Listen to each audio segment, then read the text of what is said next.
Selamat siang, ibu-ibu semua peserta in-house training kita pada sore hari ini. Selamat berjumpa, salam sehat untuk kita semua.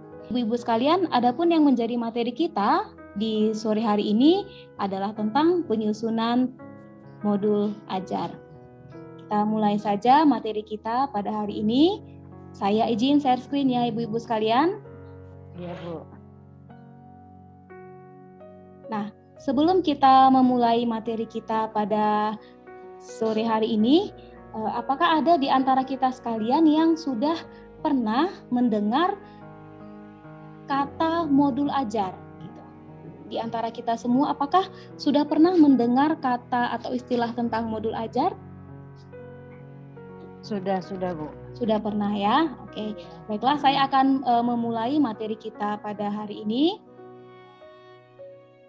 Apa sebenarnya modul ajar itu?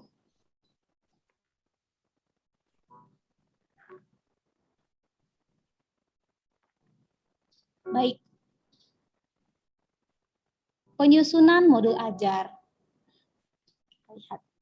Apa sebenarnya modul ajar? Modul ajar adalah sejumlah alat atau sarana, media, petunjuk, dan pedoman yang dirancang secara sistematis dan menarik. Kemudian, kita masuk ke komponen modul ajar. Adapun yang menjadi komponen modul ajar, itu ada 3 bagian besar. Yang pertama itu adalah informasi umum, kemudian ada komponen inti, dan ada lampiran. Nah, item-item atau bagian dari informasi umum itu adalah identitas sekolah, kemudian kompetensi awal, kemudian ini hal yang baru ya Bu ya, profil pelajar Pancasila, kemudian sarana dan prasarana, target peserta didik, dan model pembelajaran. Nah, peserta webinar kita di sore hari ini, mungkin hal yang baru untuk kita adalah profil pelajar Pancasila. Ada berapa dimensi kira-kira Ibu yang sudah pernah kita ketahui? Ada berapa profil pelajar Pancasila? Ada 6, Bu. Ya, ada 6 ya, seperti yang sudah kita bahas. Ada dimulai dari beriman dan bertakwa kepada Tuhan Yang Maha Esa dan berakhlak baik. Kemudian ada berkebinekaan global. Iya, berkebinekaan global. Kemudian ada Bergotong royong. Kemudian ada Mandiri. Kemudian kreatif. Bernalar kritis. Betul, bernalar kritis. Nah, kemudian komponen modul ajar yang kedua itu adalah komponen inti. Komponen inti ini terdiri dari tujuan pembelajaran, kemudian ada pemahaman bermakna, kemudian pertanyaan pemantik, persiapan pembelajaran, kegiatan pembelajaran, kemudian asesmen, kemudian pengayaan dan remedial, dan yang terakhir adalah refleksi peserta didik dan guru. Nah, untuk poin asesmen ini sendiri, asesmen itu terbagi menjadi 3 bagian. Nah, di antara ibu-ibu sekalian, ada nggak yang mengetahui apa saja kategori dari asesmen itu? Ada 3. Yang pertama itu adalah asesmen formatif. Betul, ada asesmen formatif, kemudian asesmen formatif, diagnostik, kemudian ada sumatif. Kemudian komponen modul ajar yang ketiga itu adalah lampiran. Nah, di lampiran itu ada lembar kerja peserta didik maksudnya, kemudian ada bahan bacaan, glosarium, dan bahan pustaka. Kemudian berikutnya kita masuk ke komponen yang pertama itu tadi adalah informasi umum. Nah, informasi umum itu komponen yang pertama itu adalah identitas modul. Nah, identitas modul itu terdiri dari nama penyusun institusi dan tahun disusunnya modul ajar. Kemudian ada jenjang sekolah. Jenjang sekolah itu boleh SD, SMP, SMA, dan SMK. Kemudian kelasnya dan alokasi waktunya. Kemudian yang berikutnya ada kompetensi awal. Kompetensi awal itu adalah pengetahuan dan atau keterampilan yang perlu dimiliki peserta didik sebelum mempelajari topik tertentu. Kemudian yang berikutnya adalah profil Pancasila. Nah, profil Pancasila dapat tercermin dalam konten dan atau metode pembelajaran. Kemudian ada sarana dan prasarana. Nah, sarana dan prasarana itu adalah fasilitas dan bahan yang dibutuhkan untuk menunjang kegiatan pembelajaran. Sarana itu merujuk pada alat dan bahan, sementara prasarana adalah bahan ajar lain yang relevan. Kemudian yang berikutnya, ada target peserta didik. Nah, target peserta didik itu ada yang reguler atau tipikal, kemudian peserta didik dengan kesulitan belajar, dan peserta didik dengan pencapaian yang tinggi. Tentunya kita sebagai guru pasti pernah menghadapi ketiga tipe peserta didik ini ya Ibu-Ibu. Kadang-kadang ada siswa kita yang cepat tangkap, kadang-kadang juga ada siswa kita yang standar daya tangkapnya, dan bahkan tidak jarang kita ketemui bahwa ada siswa kita yang daya tangkapnya memang di bawah nilai rata-rata. Begitu ya Bu? Iya Bu. Oke, kemudian kita masuk bagian F, itu adalah model pembelajaran. Merupakan model atau kerangka pembelajaran yang memberikan gambaran sistematis tentang pelaksanaan pembelajaran.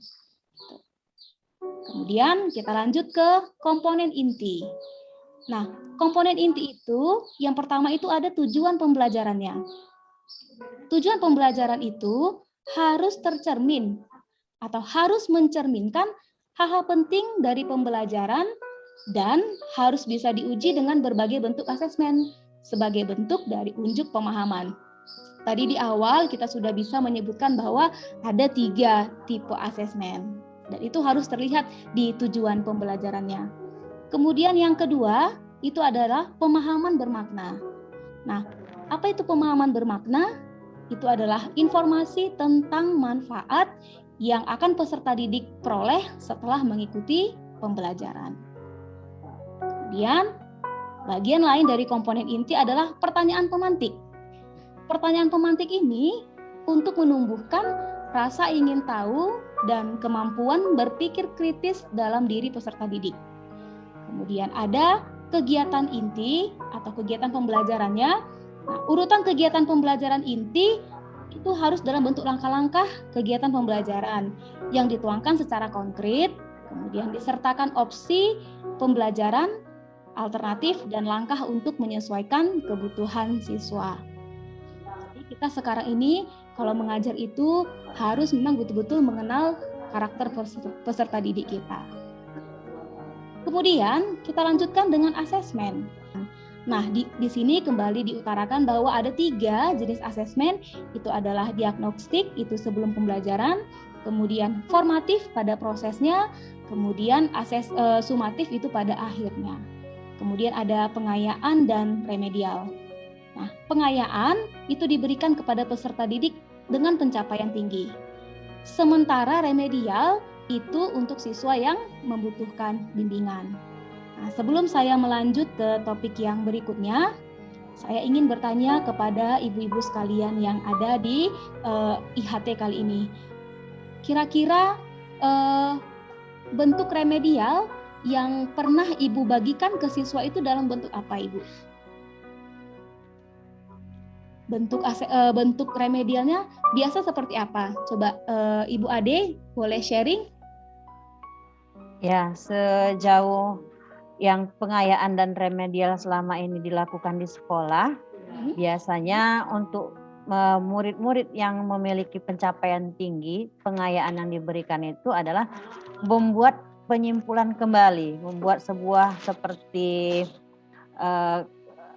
clipping atau pengayaan tentang materi yang sudah dipelajari sebelumnya, disimpulkan dalam sebuah catatan kesimpulan. Itu untuk pengayaannya.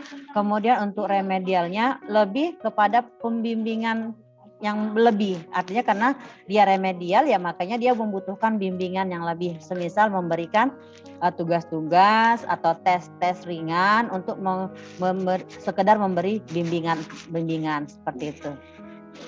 Bagaimana dengan Ibu Laila? Kira-kira jenis pengayaan atau remedial apa yang pernah Ibu praktekkan ke siswanya, Ibu?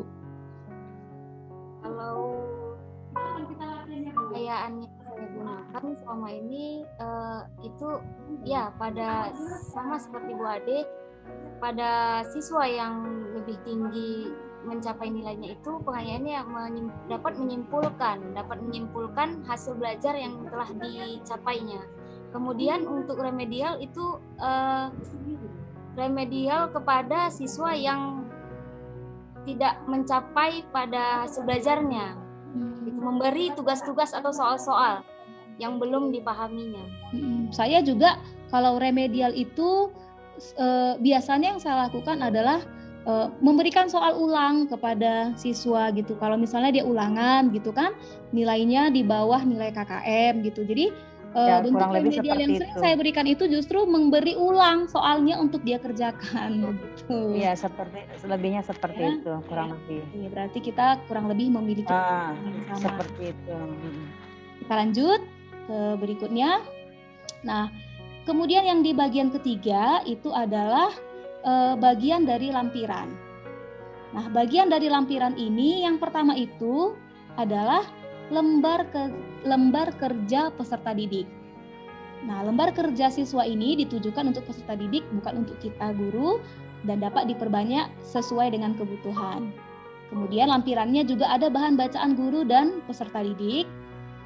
Kemudian ada ini hal yang baru ya untuk di modul ajar yang belum pernah kita utarakan atau kita tuliskan di kalau yang sebelumnya namanya RPP ya Bu ya, yaitu glosarium.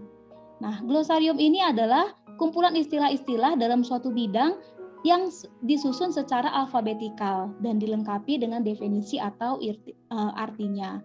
Kemudian bagian D ada daftar pustaka. Saya rasa kalau daftar pustaka ini kita sudah lakukan di modul ajar atau di RPP kita yang sebelum-sebelumnya, bukan hal yang baru.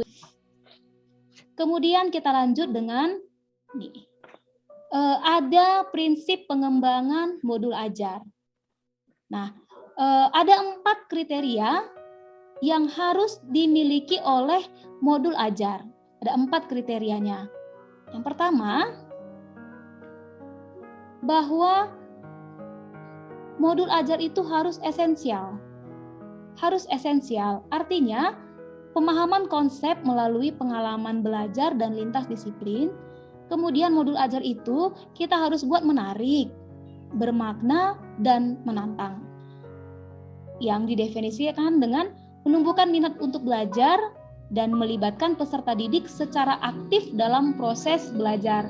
Nah, untuk saya sendiri membuat modul ajar yang menarik, bermakna, dan menantang, ini juga masih sesuatu yang butuh pengalaman ya, butuh lebih banyak literasi, karena selama ini jujur saja modul ajar atau RPP yang kita buat itu bentuknya statis, bentuknya baku.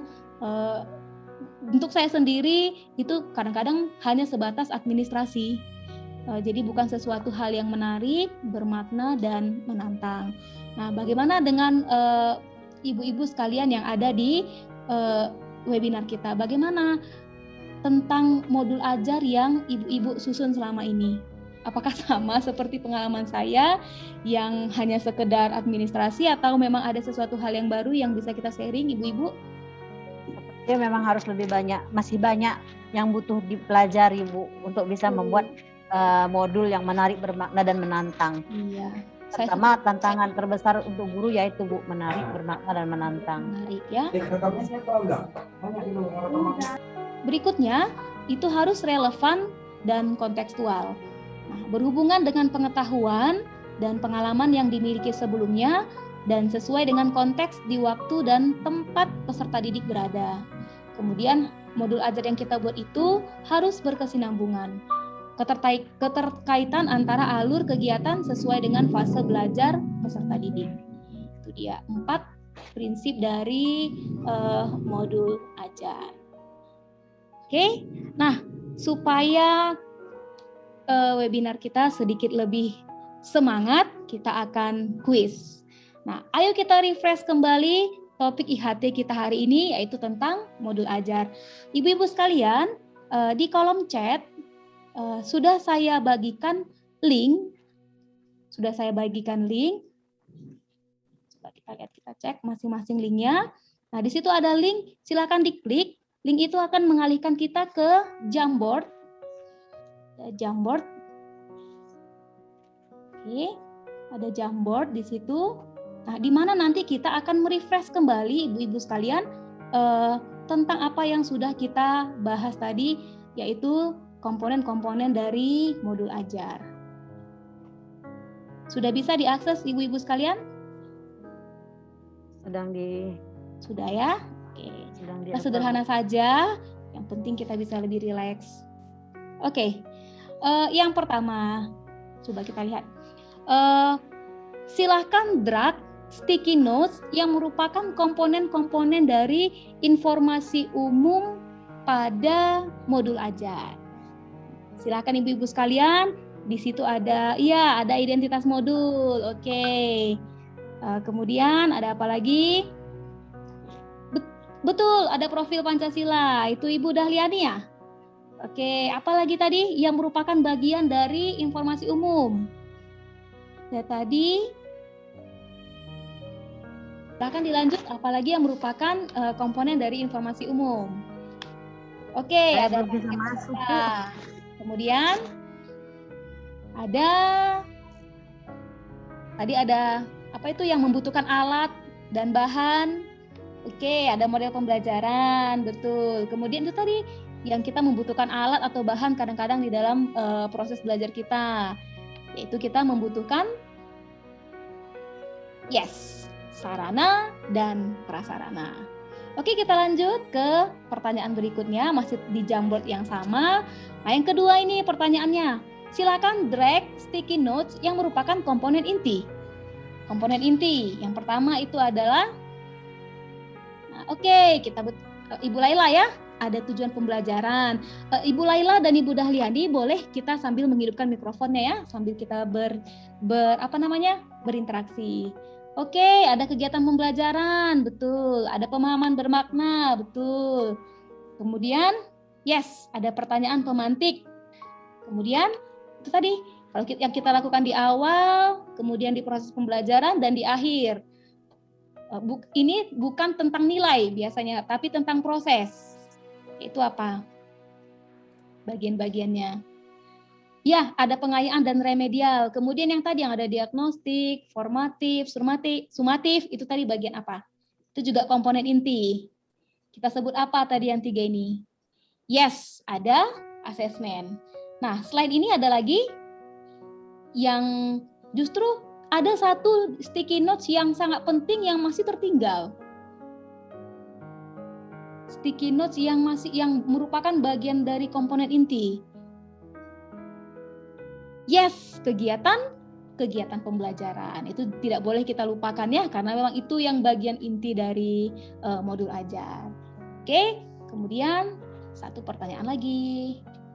Nah, kalau tadi kita sudah bahas untuk di bagian informasi umum, komponen inti. Nah, sekarang kita lanjut dengan komponen lampiran. Ayo, silakan ibu-ibu di drag sticky notes yang merupakan bagian dari lampiran. Ada glosarium. Kemudian, ada lembar kerja peserta didik, ada daftar pustaka ya. Ada satu lagi yang belum ditarik. Ada bacaan guru dan peserta didik. Kita tepuk tangan dulu, kita kasih applause untuk kita di sore hari ini yang sudah merefresh apa yang sudah saya sampaikan tadi. Nah, kemudian sedikit lagi saya akan tampilkan contoh modul ajar yang sudah saya buat. Ini bukan yang terbaik, tetapi yang coba saya susun berdasarkan komponen-komponen yang sudah disebutkan tadi. Kita lihat dulu model ajarnya. Share screen saya terlihat jelas ibu-ibu sekalian? Lihat, jelas. Yang pertama tadi ada informasi umum ya, informasi umum, ada identitas, kemudian kompetensi awal, Kompetensi awal ini dibagi dua, kompetensi yang dikuasainya sebelum masuk materi yang biasa kita dengan materi prasyarat, kemudian lanjut dengan profil Pancasila. Nah, untuk profil Pancasila, ibu-ibu sekalian, ada 6 dimensi, tetapi di modul ajar itu, di pembelajaran kita, yang perlu kita tonjolkan itu adalah profil mana yang paling menonjol ya, yang paling terlihat pada saat kita penyampaian materi. Nah, untuk matematika, saya rasa yang perlu kita tonjolkan itu adalah dimensi berpikir kreatif dan bernalar kritis. Begitu ya, ibu-ibu? Atau ada mungkin sumbang saran profil Pancasila apa yang di pembelajaran matematika itu yang perlu kita tambahkan, ibu-ibu? Bagaimana Ibu Dahliani? Kira-kira apa yang selain yang dua ini, apa lagi menurut Ibu yang perlu ditambahkan gitu, Bu? Gotong royong, Bu. Iya, gotong royongnya. Kira-kira kalau dari gotong royong itu pada saat kapan dia bisa terlihat, Bu? Menurut Ibu? Boleh dalam pada saat diskusi. Iya, ya. Pada saat diskusi kelompok. Iya, betul, sangat betul, Ibu. Itu masukan juga nanti kita tambahkan. Kemudian ada sarana dan prasarana, ini sesuai dengan kebutuhan peserta didik kita. Kemudian ada tadi targetnya peserta didik. Targetnya, nah kebetulan saya membuat targetnya ini 3, ada yang reguler, kemudian kesulitan belajar, dan yang pencapaian tinggi. Dan biasanya ya ibu-ibu di kelas kita itu pasti ada tipe yang ketiga ini. Kemudian model pembelajarannya, nah kalau di tempat saya mengajar, kami masih PJJ, Bu, masih pembelajaran jauh dalam jaringan. Kalau di sekolah kalian bagaimana pengalamannya, Bu? Sama kami juga masih PJJ, ya? Bu. Tidak, kan kadang-kadang di sekolah tertentu ada dia blended, campuran antara luring dan daring gitu. Masih tetap masih PJJ. Berarti kondisi pandemi COVID di daerah kita masih sama ya, Bu ya. Nah, kemudian yang berikutnya kita masuk ke komponen inti. Nah, di komponen inti ini kita memasukkan tujuan pembelajaran ya, Ibu-ibu. Nah, di mana tujuan pembelajaran itu harus mendeskripsikan tiga elemen. Yang pertama itu adalah kompetensi, kemudian konten, dan variasi, yang biasa kita singkat dengan KKV gitu ya, Ibu ya. Nah, kira-kira dari pengalaman kita semua yang ada di sini, dari ketiga ini, dari yang kompetensi, konten, dan variasi, kira-kira kesulitannya di bagian mana ya, Bu-Ibu? Menurut pengalaman variasi, Bu. Ibu? Di bagian? Variasinya, Bu. Di bagian variasinya. Variasinya, Bu. Ya, betul-betul. Karena memang kita selama ini belum menerapkan patokan-patokan kalimat yang menyatakan variasi, begitu ya, Bu ya. Oke, kemudian kita lanjut ke pemahaman yang bermakna, kemudian ada pernyataan pemantik, ini yang memancing siswa, kemudian jenis asesmen, tadi ada 3 itu ya, ada asesmen diagnostik, formatif, sumatif. Nah, itu boleh kita jabarkan di kegiatan pembelajaran sekaligus pun boleh. Nah, ini salah satu contoh asesmen diagnostik yang saya terapkan di kelas. Sebentar ya, saya tunjukkannya, Ibu. Kalau yang untuk ini saya rasa sudah biasa ya. Oke. Untuk asesmen diagnostik ini hal yang baru ya sama kita ibu-ibu sekalian. Kalau sebelumnya kita kalau asesmen tuh ceritanya ya tentang ujian gitu ya. Kalau sekarang ternyata asesmen diagnostik ini yang sangat penting untuk menunjang proses belajar. Nah, contoh asesmen diagnostik itu misalnya gini, 1, pilih emotikon yang mewakili perasaanmu saat ini. Nah, dengan menanyakan ini ke siswa, sebenarnya yang kita nilai itu adalah kondisi psikisnya sebelum memulai pelajaran. Itu. Kemudian yang kedua, pilih media sosial mana yang paling sering kamu gunakan. Nah, ini sebenarnya aspek yang mau kita nilai adalah untuk mengetahui waktu yang dibutuhkan peserta didik untuk menggunakan media sosial. Siswa saya seringkali seperti ini, Bu. Kalau main HP aja, buka Facebook, main TikTok, itu waktunya bisa panjang, bisa banyak. Tapi ketika untuk mengakses LMS, misalnya Google Classroom tuh banyak alasan gitu. Saya nggak tahu kalau di sekolah ibu-ibu sekalian bagaimana pengalamannya, Bu? Sama Bu, sama Ya Bu ya. seperti itu. Kalau dia menggunakan sosmed itu bisa tahan berjam-jam, tapi kalau untuk mengakses Google Classroom kadang-kadang harus bolak-balik itu diingatkan Iya. di WA gitu ya. Ya, Bu. Kemudian satu lagi misalnya hari ini saya sudah mencuci piring, memasak, bla bla bla. Sebenarnya aspek yang mau kita nilai adalah aktivitas kesehariannya dia di rumah. Itu kira-kira dari pemaparan saya pada in-house training kita pada hari ini. Nah, dari ibu-ibu sekalian, semoga apa yang kita sudah bahas bersama ya, sharing kita dan materi yang saya sampaikan, semoga bisa bermanfaat untuk kita sebagai guru yang masuk ke dalam barisan untuk memerdekakan pendidikan, merdeka belajar di Indonesia. Jadi sebenarnya kita kira merdeka belajar tuh enak ya ibu-ibu ya. Wah, merdeka belajar nih. Ternyata setelah kita pelajari lebih detail, sesuatu yang sangat kompleks, tetapi sebenarnya menekankan jiwa kita sebagai guru untuk lebih lagi mengenal karakteristik peserta didik kita untuk memajukan pendidikan Indonesia. Ada yang mau di-sharing lagi ibu-ibu sekalian? Sudah Bu, saya rasa ya. Baiklah, demikianlah webinar kita di sore hari ini. Semoga bermanfaat dan sampai ketemu di webinar-webinar yang lainnya. Terima kasih ibu-ibu sekalian dan salam sehat untuk kita semua. Sehat.